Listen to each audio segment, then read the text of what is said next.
Orange and pink spheres moved about, mixing together.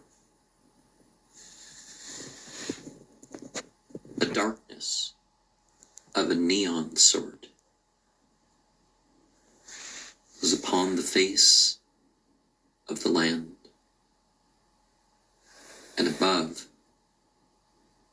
the clouds just moved forward.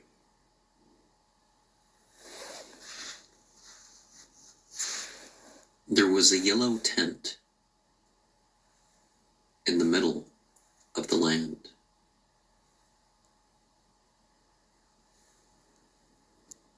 And the colors grew a little bit thicker.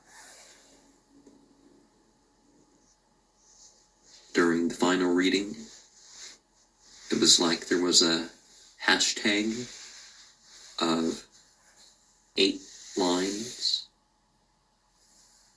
shaped presence below me and the center of the room.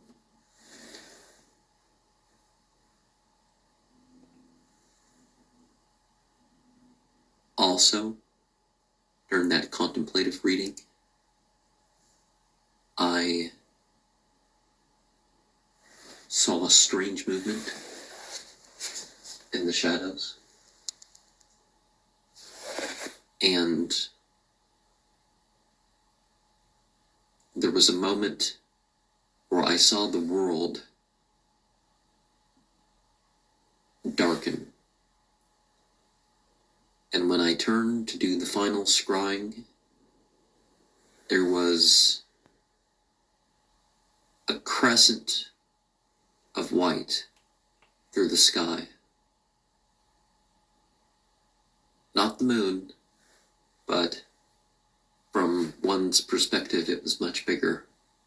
And it went upwards. And I felt an opening of my eyes and energy, and 2 rumbles. And then the powerful pull of analgesia, no pain. And when this was going on, it was like the tent opened, but I could not see anything distinct.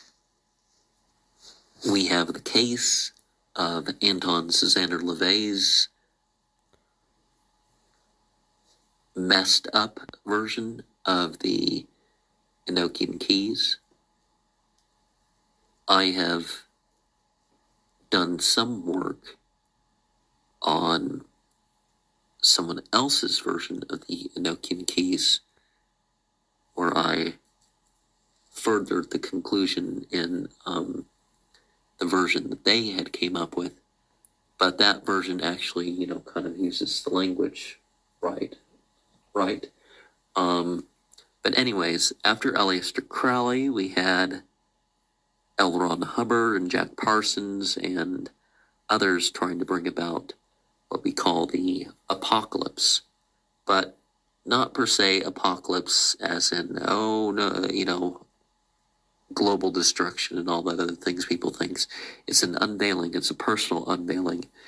Enochian magic leads us to a integrating and working of our own stuff, doing it directly without any organizational authority and all that over one, thus breaking the Old and New Testament sort of cycles. And yes, there can be some of that beyond the abyss experience that happens with all of that. And this is, it's along the lines of, like, for example, with Christianity and other figures in the Bible. You had Jesus and you had the other prophet figures in the Bible. And it was kind of through philosophy and some other issues, taken to a certain point with the Paul Pauline side.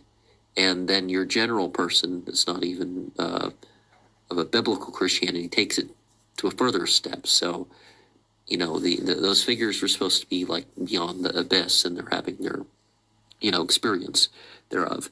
And Islam, too, it's not the problem with the religion. It's, I say, the not being on the other side of the abyss sort of issue there is that they're just accepting, whatever anybody else is putting on it, and secularization is more of the issue, but, sort of the different steps, right? And Aleister Crowley came up with such a stringent thing after his Vision of the Voice experience that, pretty much everybody, left him because the program was too strict, but he had higher goals with it. And we can see parallels between some of the people who end up working with Enochian magic and those, before them. We see how experiences lead to further experiences, and understandings lead to further understandings. We see rituals being performed by, these celebrities and stuff in their shows. And yes, it's very deliberately Thelemic or, whatever. Now, the bit about the headquarters of Scientology being including a location that was known as the Temple of Thelema is a new one for me. Mythology is cyclical, and it's something we can integrate.